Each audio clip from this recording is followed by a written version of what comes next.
De esta crisis sacamos dos cosas positivas. La primera es que es muy fácil estar cercano al grupo.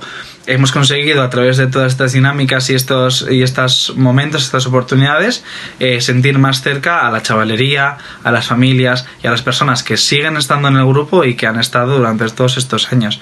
Entonces es algo que sacamos muy en claro y de lo que estamos muy orgullosos y muy felices.